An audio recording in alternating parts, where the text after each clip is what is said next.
ഓരോ തെരഞ്ഞെടുപ്പിനു മുൻപും വോട്ടർ പട്ടികയിൽ നിങ്ങളുടെ പേരുണ്ടെന്ന് ഉറപ്പുവരുത്തേണ്ടത് അത്യന്താപേക്ഷിതമാണ്. എന്നാൽ ഇപ്പോൾ ഈ പരിശോധന മറ്റെന്നത്തേക്കാളും സുപ്രധാനമാണ്. വോട്ടർ പട്ടിക പുതുക്കുന്നതിനായി ഭാരത തെരഞ്ഞെടുപ്പ് കമ്മീഷൻ കേരളത്തിൽ സ്പെഷ്യൽ ഇന്റൻസീവ് റിവിഷൻ SIR നടത്തിവരികയാണ്.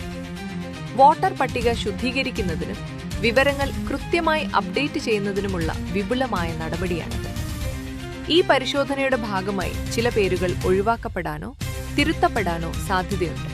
അതിനാൽ മുൻപ് വോട്ട് ചെയ്തിട്ടുള്ളവരാണെങ്കിൽ പോലും നിങ്ങളുടെ പേര് അന്തിമ പട്ടികയിൽ ഇല്ലെങ്കിൽ ഇത്തവണ വോട്ട് ചെയ്യാൻ സാധിക്കില്ല. നിങ്ങളുടെ വോട്ടർ സ്റ്റാറ്റസ് ഉടൻ പരിശോധിക്കാൻ electoralsearch.eci.gov.in എന്ന വെബ്സൈറ്റ് സന്ദർശിക്കുക. നിങ്ങളുടെ വോട്ടർ ID നമ്പറോ അല്ലെങ്കിൽ വ്യക്തിഗത വിവരങ്ങളോ നൽകി പട്ടിക പരിശോധിക്കാവുന്നതാണ്. പേര് കാണുന്നുണ്ടെങ്കിൽ നിങ്ങളുടെ രജിസ്ട്രേഷൻ സുരക്ഷിതമാണ്. അവിടെ നിങ്ങളുടെ പോളിംഗ് സ്റ്റേഷൻ വിവരങ്ങളും ലഭ്യമാകും. എന്നാൽ സെർച്ച് റിസൾട്ടിൽ നിങ്ങളുടെ പേര് കാണുന്നില്ലെങ്കിൽ അത് അതീവ ഗൗരവകരമായ സാഹചര്യമാണ്.